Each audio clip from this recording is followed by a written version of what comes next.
Morning, everybody. This is Glenn McDonald with Mainline Strength and Conditioning Podcast. Today we have a good friend of mine that I worked with for several years, Ken Taffy. Ken, tell us about yourself. Hey, good morning, everybody. It's Ken Taffy from the great state of Louisiana on a beautiful sunny morning. 55 years old this August, will be retired. Um, Started off born in New York, grew up in Florida, Orlando, also lived in Louisiana, Texas, Arkansas, and California. Got 31 years with the government, retired, got two part-time jobs. Dad is a Italian from New York. Mom is a Cajun from Ville-Platte, Louisiana. He met her after the Korean War. They got together, went up to New York where I was born. Went to most of the high school in Orlando. Then about 1982, my parents moved from Orlando, Florida to Beedrine, Louisiana. So I went from a school of thousands to a school where kindergarten through the 12th grade go to the same school. Great, no One issues. building? Was it just one building? Yes, it was a major old brick schoolhouse Yeah. that housed the junior high and the high school, and then at some point they built a newer elementary section, as in probably the 60s newer. And I think the original schoolhouse is still there, and it has like 1908 is Wow. when the original Beedrine school was built. Now, where? So I went there. Ken, what part of Louisiana is that? That is almost, it's Evangeline Parish. It's in between the two major cities of Mamou and Ville-Platte. Mamou? If you take 165 south, it's about 40 minutes from Alexandria, where I Okay. live now. All right. Whole dream was join the Marine Corps. All I wanted to do. Didn't have the greatest home life, so at some point I quit high school in the 11th grade and kind of hamstrung myself. So the Marine Corps gunny from Eunice, or actually Lafayette, was trying to get me to go back in because at the time the Marines only took high school diploma guys. They didn't take GEDs or high school dropouts. So I attempted to go to night school and get my GED, but that didn't work out either. I was kind of too much of a party guy at the time to take anything serious. This meeting is being recorded. So called the Army guy. They were taking high school dropouts at the time. I had scored high enough on my ASVAB, which you had to have a 55 or better to get in the Army or the Navy without a diploma or a GED. So Army guy was coming over, man, I was going to go in the Army. Said, man, I can't go in the Corps, so I might as well go in the Army. Kind of the same thing, shoot guns, maybe not as much discipline or the way I wanted to keep myself in shape. So we moved at the time from Beedrine to Alexandria. Contacted the Army guy, he kept blowing me off, this, that, the other thing. Called the Navy guy. Navy recruiter came right over, was a CB, first class, UT1. Signed me up. Well, I had an A school and home life was starting to go south even further. So I called the recruiter. I said, man, I got to go in now. I don't care what you give me. I got to go in. So he said, I have this program called an apprenticeship program. Basically, after boot camp, you go to this school about 2 weeks, and it really just tells you how to live on the ship. And when you report to the ship, they assign you wherever they want you to go. Now, what year So was this? What year was this? This was 1985. I was on active duty from 85 to 88. It was called the Active Mariner Program. And then I was a drilling reservist for 3 years. And within my last 6 months, I got activated for the original Desert Storm. Right. But we'll follow that later on down if you want to. So my mom was going to sign for me to go in at 17, but I didn't have a birth certificate. So the recruiter sent off for the birth certificate in Herkimer, New York, where I was born, little small town, one hospital to this day. And somehow the military got my cousin's birthday, which was 20 years sooner than mine. So I was allowed to go in. So my DD-214s and even the VA has my cousin's birthday on there, but not my birthday. My birthday is August 26th. His was about, it was around August 8th or something, so people said, "Hey, go to the VA and change it." I said, "Nah, I'm gonna leave it alone." Nah, just leave it alone. I don't want to end up. Yeah, I don't want to end up with 3 birthdays by the time Yeah, they get no, done with it up yeah. there. So I go in, go through boot camp, go through airman apprenticeship training, and then I get my orders to the USS Enterprise. So I fly home for around, it was right at Christmas time, spend some time, then gonna go meet the ship. So they fly me from New Orleans to the big base there in South Carolina, Norfolk. Then they fly me to Rota, Spain. Then we go to Mombasa, and the MAC flight breaks down, and we have to spend like 2 days in Kenya.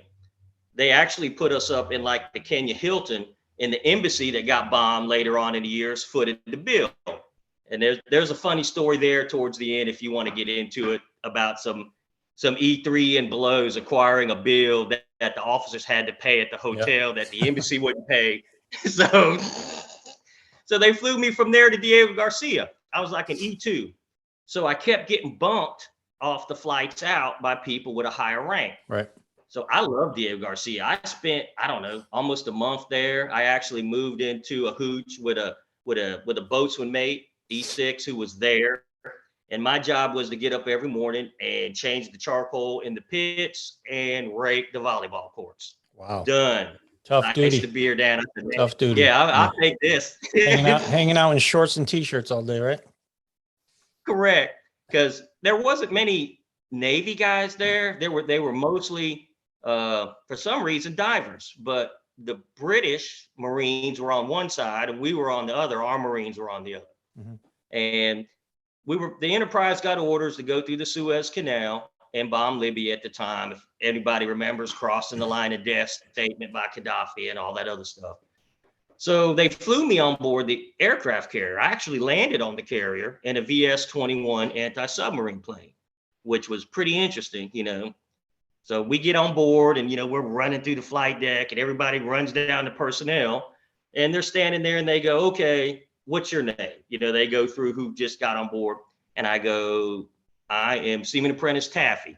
And the guy that was checking me in goes, hey, look, our new personnelman's here. And I was looking around, okay.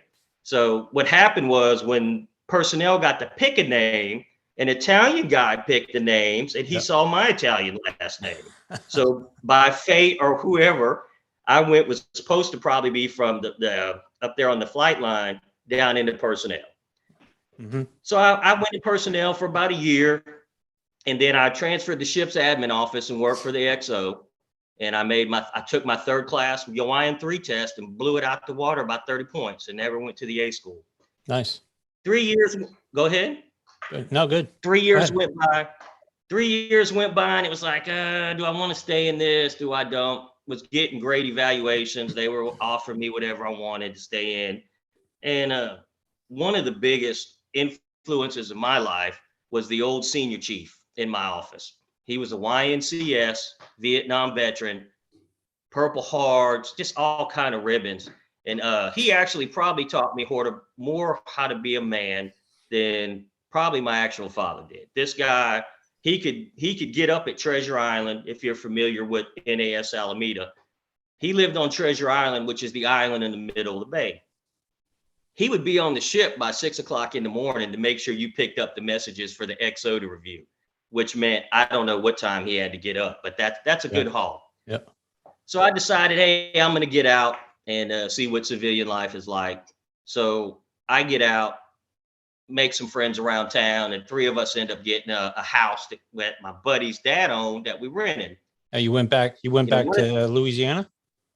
Yes, I went back to Alexandria. Okay. So I didn't know what I was going to do. And one of the reasons why I am so veteran positive and a lot of my retirement life spent helping veterans, I couldn't get a job. So I went to the employment office to draw unemployment, and they don't give us any food stamps at the time. This was 1988. And the unemployment office told me, we're only going to give you half the amount of unemployment that we would give a normal person. And I was like, why is that? They said, well, the military should have taught you a trade that you can use in civilian life. You know, I was basically a yeoman as a male secretary. Right. And at the time in 1988, nobody was hiring male secretaries. So I bummed around a little bit more. and started to work. I went back and said, I got to work. So I went to the employment office and got hired at Angola. Angola was hiring at $865 a month. That was the state prison system. So I went from that state prison system to ACC in Cottonport, which is another state prison system. And I was like, if I'm going to do this, I might as well make as much money as I can. So that's when I put in for with the Federal Bureau of Prisons and got hired with them in '92 and spent 25 years with them. And I did in between all of that, I had a little job at the post office. I remember working nights, man. I was a floater in a humongous post office. And I remember a guy clapping his hands one night and everybody cheering. And I was like, hey, what's going on with him? He was like, well, he finally gets to go to days. And I was like, oh, that's cool. How long that take? They said 12 years. And I said, well, I got to find something else to do. I don't want to work 12 years nights at the post office. Mm-mm. Then I got a job as a civilian worker on England Air Force Base. Yep. Great money, man. It was like $18 an hour, which was killing it out there. That was really good back then. Yeah. Yep. Yes. And then they closed the base down. Yeah, because it was still a Air Force base, wasn't it, at the time? Yeah, it was still an Air Force base at the time. I ended up getting I was on the curb and gutter crew. All we did is take care of the roads and stuff like that on the base. We had he was an E5 Air Force guy, was our supervisor, and then the whole crew was civilians. It was kind of cool. Wow. And we spent a lot of time, fixing roads, we sprayed weed killer, just simple stuff. So got on with the Bureau, spent the next 25 years. And then I was able to retire at 49, which I'm very lucky because as a high school dropout, I would have never guessed I would be where I was at. Right. Which I do a lot with challenged youth and things like that. And, I always tell them. When you got on with the Bureau, what year was that? 80 what? It was March of 1992. 92? Okay. Mm-hmm. I started in October of 93. So, and where'd you? Yeah, I was actually. What was your first spot? Go ahead. What was your first place? Oakdale. I was a correctional officer at FCI Oakdale. Mm-hmm. At the time, they were two separate institutions before they had made it a complex. Right. And they kind of misnamed them. The FDC further down the road was the newer one. The FCI actually stood where the Cuban riot one was. That was what they changed the mission over to an FCI later on. And how hard I mean, back then there was like no internet. There's no really, computers was kind of rare too. Probably just like I did, was I had to almost handwrite your application. You write out your application or you typed it out if you're lucky, if you had a typewriter. I think I actually I was able to find a typewriter and I typed out. Luckily I was able to type everything out because I can't write worth a damn. It's funny you say that. That was the old, you had to turn in that old green form. I think it was called an SF-171. Right. And when you held it up like this, it just fell into about 6 different parts all the way to the floor. Yep. I did mine in ink, and I did it in several different color pens. And it was funny because at my interview where they do the round table where they're bouncing questions off of you, the psychologist said to me, Mr. Taffy, it doesn't look like you spent a lot of time preparing your application because, I had misspelled words, with my education level, I still can't spell right. Right. And I'd use blue ink on some parts and I used black ink on some parts. I said, well, ma'am, I got to be honest with you. I actually didn't think I was going to get this job. So I didn't spend a whole lot of time preparing. But I got lucky because at the time, when the Bureau was smaller, it didn't blow up till like 96. You had to have 100, what they call 100-point multiple. I actually had 105 because I had expeditionary medals. So that's why I got the interview. And I think I got it. It was in November of 91. I got the interview, and then I got notified in March of 92 that I got hired. It was funny. Like even when I got on board, kind of the same thing. It was like a round robin as far as I think there was like 5 or 6 people in the interview, and I was like, "What? This is harder than the Marine Corps. It's like, what the hell's going on here?" And then, I mean, same thing. I had a expeditionary medal and a few other ones, and I was like, man, I was blessed to be able to get on board with them. I agree. At the time, I was 24 years old when I got hired on with the Bureau. And being that the Bureau was smaller, everybody was like 20 years older than me. I was like the youngest staff member around at 24 Yeah, years old. especially at Oakdale. I mean, that's a homesteader joint too. So, yep. Correct. And then, after Desert Storm, when the Bureau started accepting more veterans, because, the Bureau probably pretty close to doubling in size when they opened all the new joints. So the definitely. multiples got a little lower and they were able to hire more veterans, which was a good thing. Yep. What do you think as far as like nowadays? I know how long you been out of the Bureau now. It'll be, what is it? Well, let's see. I retired in 2017, April 1st. I wanted to retire on April 1st. I like that date. Everybody say go to the end of the year, but I like April Fool's Day. That's when I retired. I'm that kind of guy. Just like I did Halloween too. Mine was Halloween. So I kept telling everybody I was going to turn into a pumpkin if I stay any longer. Yeah. I would have actually stayed longer if I'd have known an impending divorce was coming. Don't want to throw a whole bunch of negativity into the podcast, but it goes to show you how your life changes no matter what age you are and you got some adversity. Adversity never stops coming at you. You just have to be able to get over it like you have all your life. So I retired at 49. It took a while to get my retirement check right. So I bounced around probably for 3 of those years. I just recently got a part-time job. It'll be a year in July. Mm-hmm. Bounced around trying to find myself. You spend so much time from 18 to 49 working for the government, and mine was uniform service. I never had one where I put on civilian clothes and kind of did my own thing. Right. I always had a uniform, which is weird because when you retire, like, okay, what am I going to wear today? I have no uniform put on. So I needed to find myself, man, even at 49, after all those years, I needed to figure out what I was going to do. Yep. Prior to retirement, I had a big health scare with diverticulitis that almost killed me.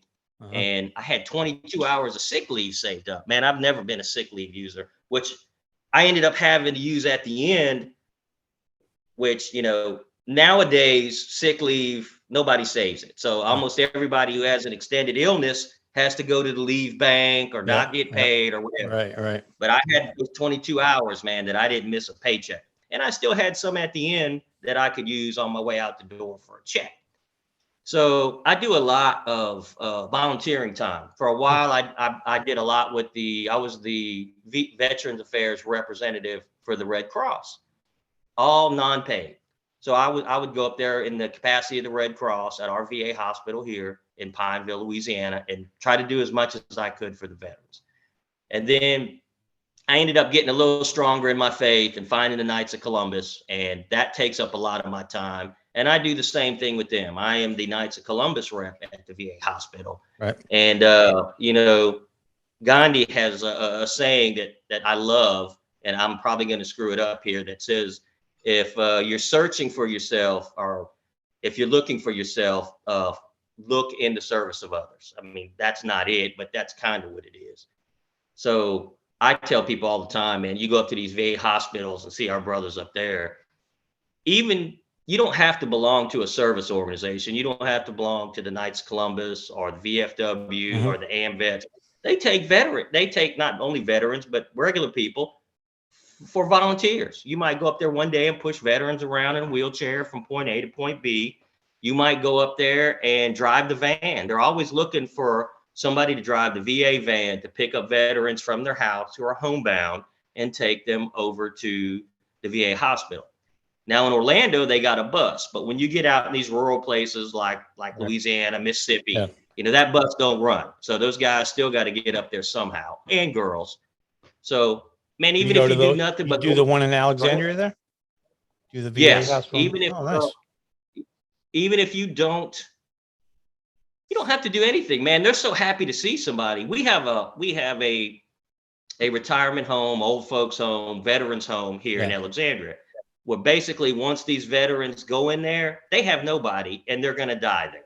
Right. So they're happy just for you to go up there and talk to them. You know, COVID kind of hamstrung us. We used to go up there at least 3 times a year on a Saturday and cook a meal for them at the retirement home. And man, they would love that. They They'd love all that. come Oh, down yeah. and we Yeah. have war stories and things. So now things are getting back to more normal activities. We're chomping at the bit to get back up there and cook for them again. That's good, man.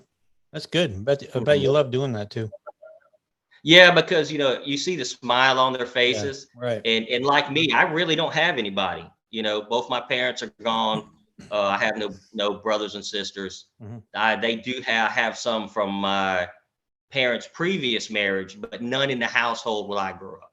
My 2 daughters are grown, doing their own thing, and I've already got my paperwork done at the Veterans Cemetery in north of Baton Rouge.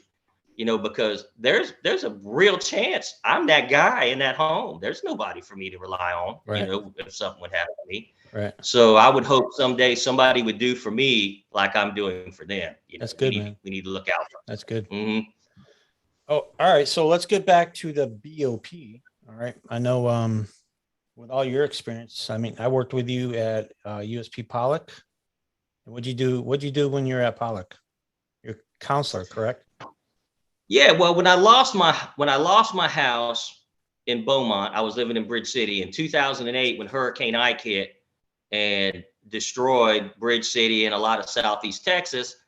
I moved to bring everybody back home, the wife and the kids. You know, I went ahead and downgraded from a counselor to a correctional officer. Okay. And worked at USP Pollock. Mm-hmm. And I did that. I'd have to pull it up, probably almost 2 years.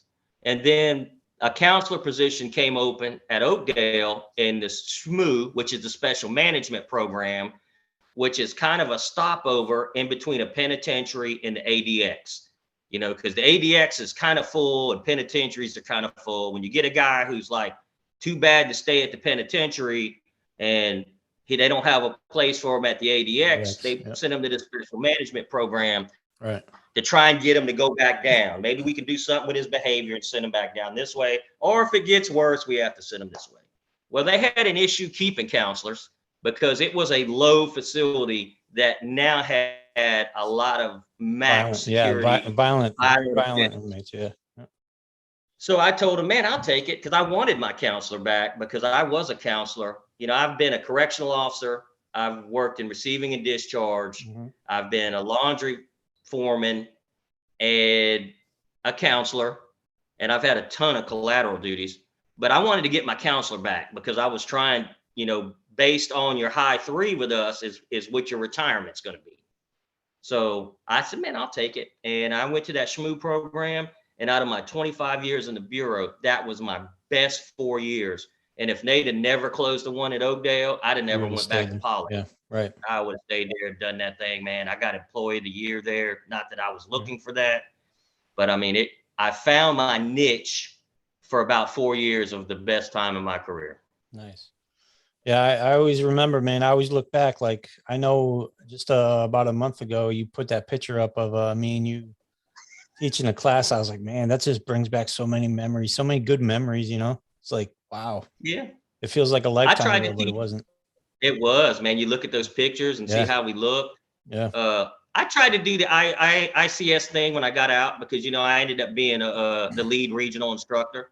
Right. And it never came to fruition. And when, you know, I don't harp on things, but what was funny, a couple weeks ago, a retired major from the Air Force who's part of the local CB ham shortwave radio club somehow figured out, said, man, I heard you were an ICS instructor.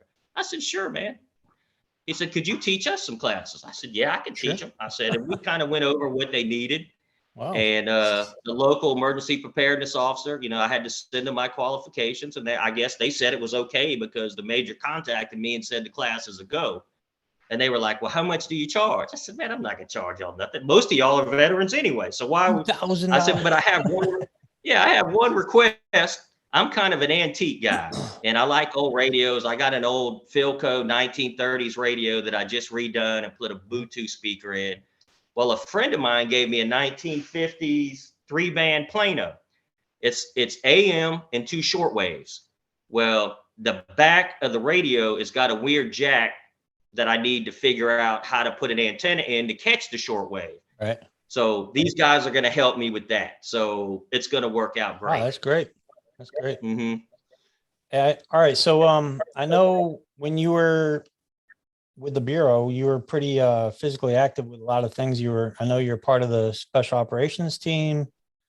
What do you think as far as being in the Bureau, even back then? I know it was a different culture back then, but how important was that to you, like working inside the joint, staying physically active? I know me and you, we've done quite a few workouts together. We've done some crazy things together.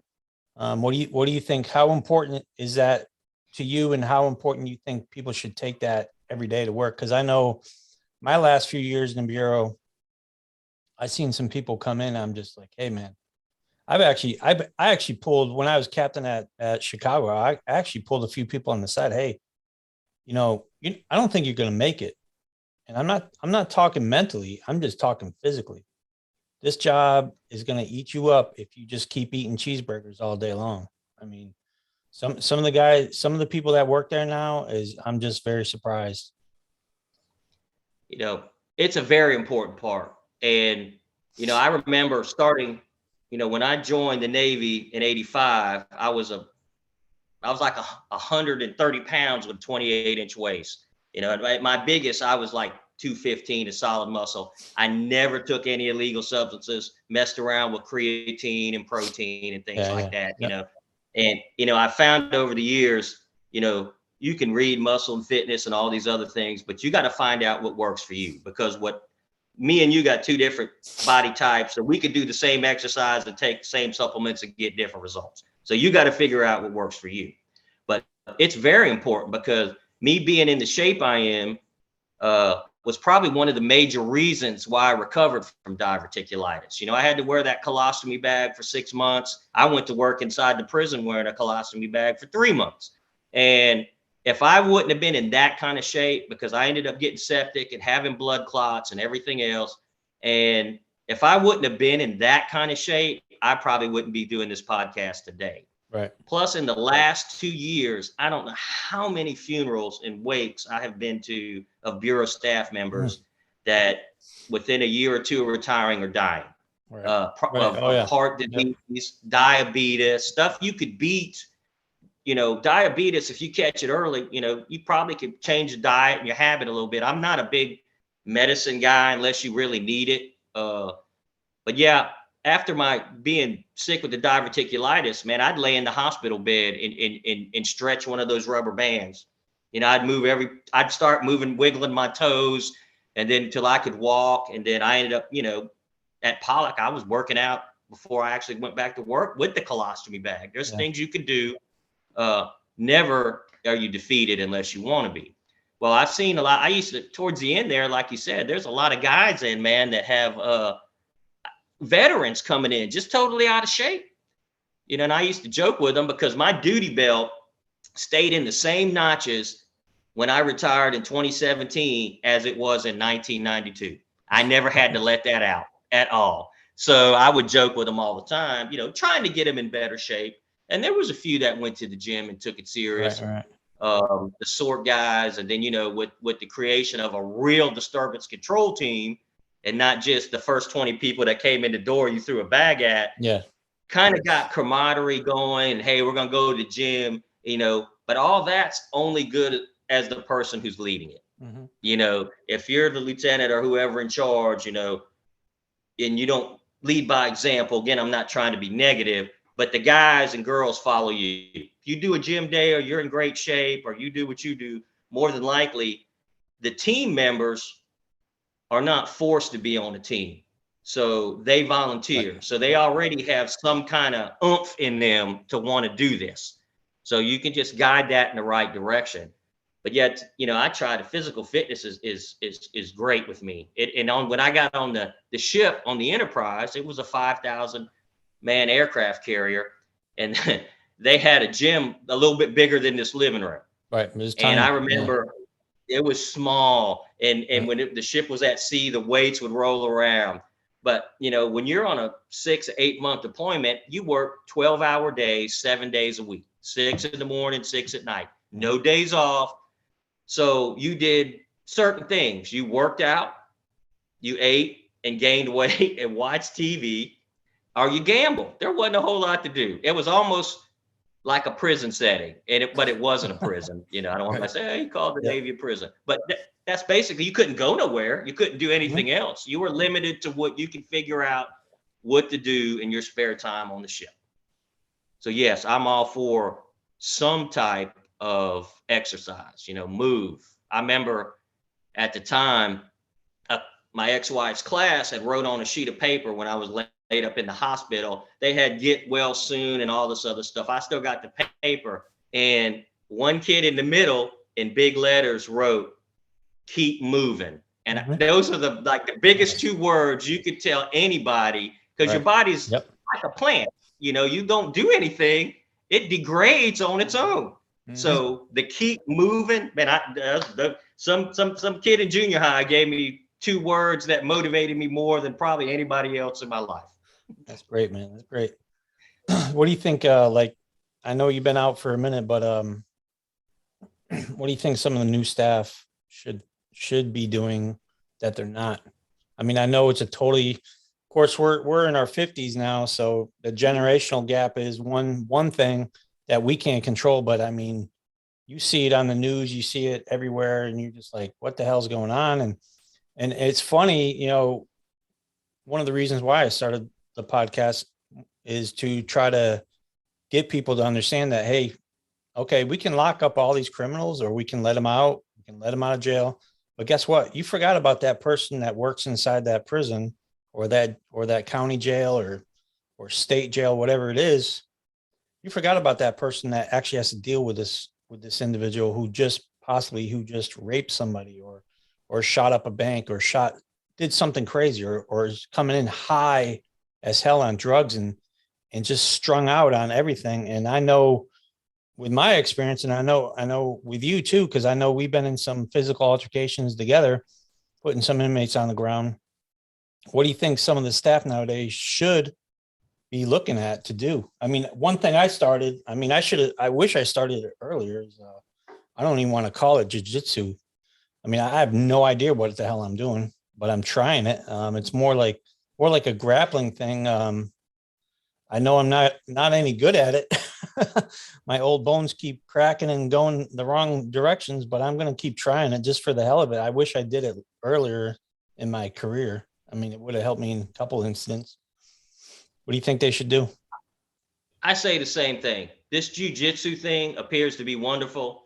I've got a 13-inch scar that goes from my sternum all the way down, that they opened me up 4 times, and it's full of hernia mesh. So like you, my jiu-jitsu, I didn't never take jiu-jitsu. If I was younger and I had the ability to take some kind of martial arts, I would take some. So I'm not like pushing the jiu-jitsu, but from my personal opinion, that'd be the one I would take. But I can't do it either at this age, man. I've got all that hernia mesh. I have a torn pec from a bench press contest that I never had fixed. I've got a rebuilt right shoulder that had half the bicep tendon in it, and which the doctor at the time gave me a no lifting over 20 pounds. And I didn't even never listen to that. But I would definitely take something. One of the things, back in the day when the Bureau got rid of the weights, man, so they had some big dudes out there pushing a lot of weight. So you had to be in shape. Plus, everybody gets sized up. And, I'm kind of a street guy. I grew up in big cities, and, the inmates size us up. They test you. What was funny towards the end of my career, me and some inmates in the system had grown old together that I had seen from when I first came in, and I was now seeing their kids and their cousins. It was just a cycle. Yeah. And one funny thing is, I gave a lot of inmates telephone calls, being a counselor, and you could get some of the worst criminal killers on the phone. But when they talk to their kids, they never asked them, hey, how many people did you kill today? How many drugs? It was like, are you doing good in school? Are you listening to your mama? So it was almost like us talking on the phone to our kids. So, but they size us up, man.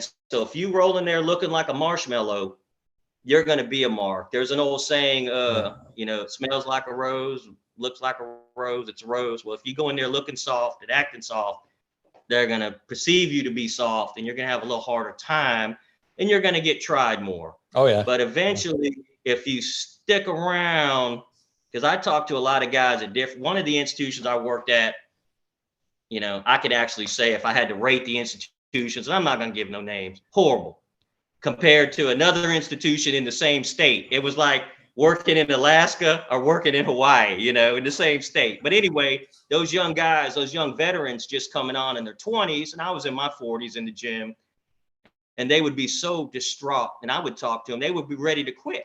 I would say, man, don't quit this agency. This is a great agency. Right.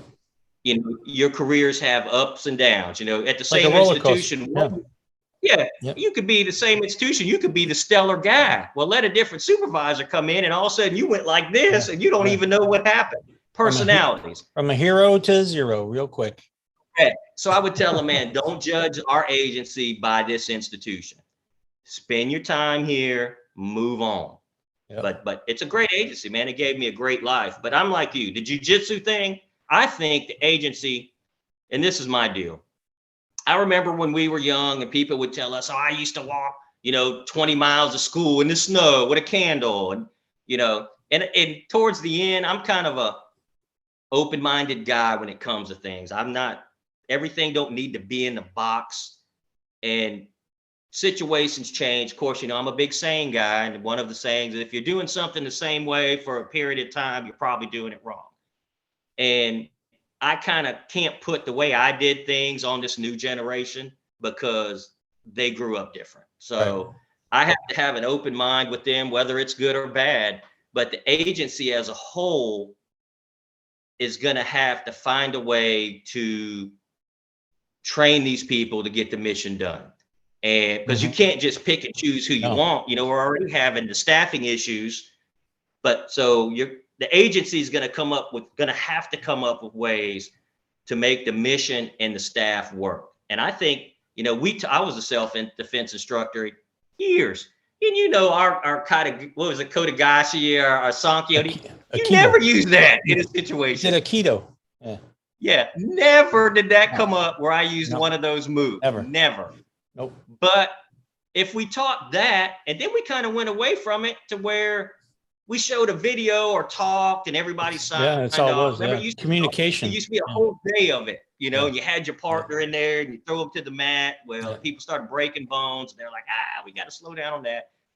Why not get jiu-jitsu in and teach that? Why not? They need somebody to think out the box with the agency to try and, because evidently if they're having staff shortages and things ain't working, everybody's saying, these new people, it's not just them. It's got to be the agency too. So the agency's got to find a way. You've seen a lot of some of the new guys with the military are taking this more open-minded move with getting away with some of the old things we used to do and try to tailor-made it. Because, we're not going to change them. And in 20 or 30 years, these same people will be saying the same thing. It's just a cycle. That's all it is. Yeah. I mean, just like before I retired, my last position was employee development manager. So that was one thing I was trying to push, but I mean, nobody wanted to hear it that, hey, I know we're short staffed, but we need to start training these people. And then at the time it was all COVID this, COVID that, COVID. We can't do this. I mean, at the end, we weren't even doing annual training. There's no such thing. It was all computer based. So I was like, nobody's getting any type of training. And I wish they could actually go to the 40-hour work week. And then one day in that 40 hours, they're actually doing 8 hours of training, some type of defensive or some type of physical training, or learning how to do other things, no matter what it is inside the jail. Because I mean, man, you just get lost in the sauce real quick, being stuck in a unit or just working whatever your post is? One thing we got to be careful of with all this video training is, and I keep saying we like I still work for the Bureau, Right. but I'll say we are in the people business. We don't supervise the inmates through a video screen. So we've got to learn our IPC skills. We've got to learn how to interact with the inmate. So we cannot just do all our training on a screen and then expect that person or that staff member to go inside that unit and probably interact with people who already don't either look like them or didn't grow up in the same type of environment. So there's a million hurdles you already got to get over, and you don't need to compound it by getting away from individual interacting and talking to people, because that's how you grow. Because you meet somebody, and like me, I've grown up all over the country, so I have different views on different things. I've seen it. I've seen it before I left. Was well, not even actually before that was a lot of people don't like the confrontation part of it. I mean, for one, you're working inside a prison already. It's confrontation is the minute you walk in the door. Confrontation is actually driving to work. You're like, should I go to work? What if something happens? I mean, you're confronting yourself. You get inside and you're dealing with some of the worst people around. And I saw that a lot where people just didn't want confrontation at all. And they would just give up the farm, let the inmates basically run the circus. It got pretty strange at the end. I'll tell you that. I mean, for all my years of experience and the places I worked, I was like, what in the hell is going on here? I think it's time for me to go, and I hate, I mean, all the times we worked together, I wasn't that guy to give up and just be like, you know what, I just can't do it anymore, kind of thing. It was just like, we don't give up. It was sad to see that, all these good people that got employed, they just kind of gave up, just let them run the place. That's how it was. I spent my 25-year career and never got assaulted by an inmate because he got mad at me personally. Right. Now, I've been in a bunch of where they were trying to get at each other or somebody else, and I had to get involved. But, I had shampoo thrown on me one time. And the good thing about that is the inmate was going to do it to somebody. But what was good about that is in the little cups of shampoo, he had cups of poo-poo. So he chose to shampoo me down instead of throwing the poo-poo on me. Yeah. So that's a win, because somebody was going to get it. The problem was the person who left the bio box open, and it would have never happened in the first place. Right. That just went on. But confrontation, man, a lot of those guys, and when you get to the higher custody levels, their whole life was confrontation, man. It's dog eat dog. Yep. And if you're giving them, and this is my personal view, if you're giving them what they got coming, and you treat them all kind of the same, and you don't start doing special things for certain ones, there's going to be confrontation. And I don't know how many times one has blew up on me, and I never stooped to their level as far as never using profanity, never getting personal with insults. 99% of the time, the next day, that inmate came and apologized to me and said, man, I was out there bad, Taffy. And a lot of times when I became a counselor and I got to do the UDC, and I'd bring an inmate in and he would tell me, oh man, I'm sorry, Taffy, I apologize. That's my bad on that. I said, man, you ain't got to tell me. Go tell that staff member you had the issue with. Now, if you go talk to them and that staff member comes and backs and tells me we worked it out, we'll do away with this. But you can't between, I know, the military and the prison system, if you don't like confrontation, this ain't the career for you. You need to find something else to do, because you're going to deal with it. And when you become a supervisor, you've got confrontation with the staff and the inmates. Your confrontation level just doubled. Which is sometimes it's even harder with the staff member. Yes, because, and that's one of the reasons why I never became a supervisor with the Bureau, because early on in my military career, and then later on in an acting position with the Bureau, I was brought in by a supervisor, and basically I wasn't told I was too hard, but I was told that just because you did it doesn't mean somebody else can do it. And I personally could never live with that, Right. because if an 11th grade high school dropout can do it, I expect you with a 4-year college degree or whatever you got to be able to do it. Right. Because it would have been you minimally doing what you're supposed to do, not me putting some Not kind of going work past on the you. standard. Yeah, you're just doing the basics. That's it. Yeah, that's it. And if you Yep. can't do that, then I got to talk to you. And it seemed like even in the Navy, that's probably maybe why the Corps would have been better. But I don't know. Guys tell me the Corps is changing too. They got like red cards and all kind of stuff. Yeah. So I've never been opposed to a butt chewing when I screwed up. In fact, I'll be the first one to tell the boss, man, I'm sorry, I messed that up. But there's always a thin line between somebody making a mistake and somebody doing something on purpose and then being sorry about it. Everybody's going to make a mistake, everybody. But the person whose behavior or, they try to lie or the action happened because they didn't do what they were supposed to do, that's two totally different scenarios that you handle two totally different ways, I believe. Right. What do you think? So what do you think what's your best and worst experiences in the Bureau? My best experience probably was, making Employee of the Year, 2012, that I didn't think I was going to get. In fact, I was handling some stuff and I was late to recall. And when recall had already started and I had went up to the training center and I was like, man, I'm going back to the office. Just happened, the AW was standing at the door and said, where are you going? I said, I can't. I said, this has already started. I'm not going to get in here. I'm about to sit way in the back. I'm going back. I'm going back to the institution. So she was like, no, you got to stay. I said, for you, I'll stay. I never was an awards guy. In fact, at one time in my career, I got ordered to go to recall. And I was like, I did some research and I was told if it was within the hours of my duty, I had to go. Because I always had stuff to do other than go to recall. And at the time, it was like, how many people the department head can go to recall and show them, that's not for me. But I end up going anyway. And I end up getting Employee of the Year, not in proxy, where if I'd have went back to the institution. Probably, I don't know, the worst part of my career, early in my career, being a new staff member, I got mentored by some staff officers that I probably shouldn't have listened to if I'd have known better later in my career. And I ended up filing an EEO complaint over something and winning.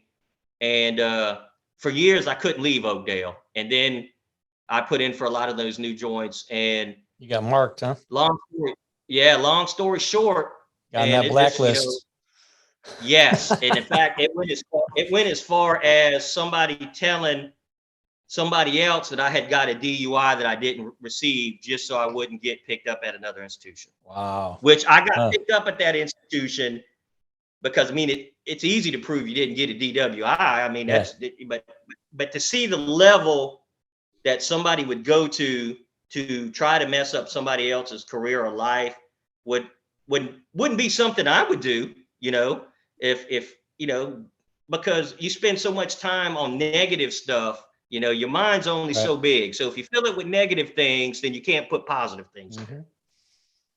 So that's my two things, that voucher and then getting Employee of the Year. But I didn't have a bad career, man. I really didn't hate the Bureau. I never really hated it. I never really hated any job I ever had because early on I understood when I quit high school, I hamstrung myself. So I had to do things other people didn't want to do. Right.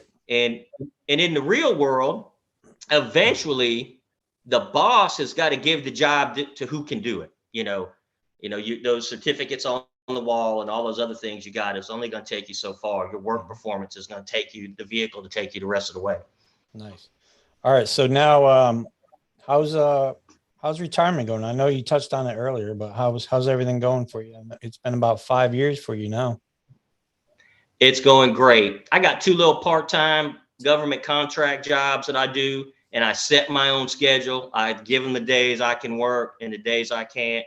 I do a ton at the church and the Catholic school and at the VA, so I'm able to fill my life with things for the first time in my life what I really want to do and not what I have to do. That's good. I ended up canceling all my gym memberships. I've got workouts that I do. I've got kettlebells at the house. I got dumbbells at the house, medicine ball, Swiss ball. I got a bike that I ride. And now that I'm not attached, it's kind of weird now that I'm not attached to a prison gym where I can go in for free anytime. A lot of people will tell you I'm cheap. I'm not going to spend money when I don't have to. And at this age and all the ailments I got, I can work out at the house just as good as a $50 gym membership. Or, a lot of people, that other gym that announces $10 a month. When you go in there, the atmosphere that a serious person doesn't fit in. Right. So, I've learned a long time ago, you can only change you. You can't change everybody else. So I'm getting as better gains or as gains at this age as I've always got by a home gym. But again, you got to have that oomph inside of you that's going to make you right. work out That at the drive, house. your own motivation. Yeah. Correct. Oh yeah. Yep. That's good, man. But other than that, beautiful, man. Beautiful. I don't know what else to say. I probably wish I'd have worked a little longer, but it didn't happen. So you can't dwell on that. But I'm lucky enough between I can make it on just my government retirement check, so that's not an issue. These other two jobs are just stuff I can to occupy your time. Yeah. Yep. Correct. A little extra money to spend on my daughters. So any last word of advice to any new staff or senior staff or? If somebody's willing to take advice, it's that old saying, you can lead a horse to water, but you can't make it drink. And we've run into those people. Just go into anything you do with an open mind and find your niche and surround yourself with like-minded people, because the people that are going to like you are going to like you, and the people that are not, and you're not going to change their view about yourself. You can actually probably only make it worse when you continually try to interact with those people, and you will attract like-minded people like yourself. But it was a great agency, go in and do what you need to do. If you're willing to be mobile, the sky's the limit. And I used to, I went on a lot of recruiting trips to military bases the last 10 years of my career as a collateral duty. And, we're one of the only agencies, I could have retired as a SES GS-15 as a high school dropout. You're not going to get in many government agencies that you can do that can. And I would tell them guys that. And I was actually on an Air Force base one time at a job interview, and we had a panel up front, and there was a big HR person from a hospital conglomerate.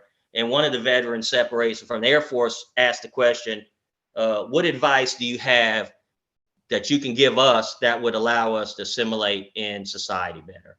And her advice was from the conglomerate, try not to be so rigid, be more friendly, smile. And then when it got to me, I said, our agency takes you as you are. Unfortunately, with as much war that went on in that period, like myself being a male secretary, they didn't get a lot of training other than how to kill people. And that doesn't relate to the civilian world too well sometimes. So I would tell them, we'll take you as you are. You don't have to change, because when you start being fake, you can't carry that facade, forever. It eventually cracks. You just need to be yourself and find a place where yourself fits in, and you're going to disguise the limit once you do that. That's great, man. Good. It's great talking to you, and I miss being around with you. Being around you, we used to have some real good times. Yes, it was great interviewing you. I look forward to talking to you a little bit more. All right. Anytime you want to come on, you just let me know. Okay. Yeah, man. If you want to do a panel thing, get some other people. Sky's the limit with me. Yeah, we man. could probably do that. Yeah. Anytime you need something from me, you're only a text or a phone call away. Yes, sir. There. All right, buddy. You take care. You have a good day. All right.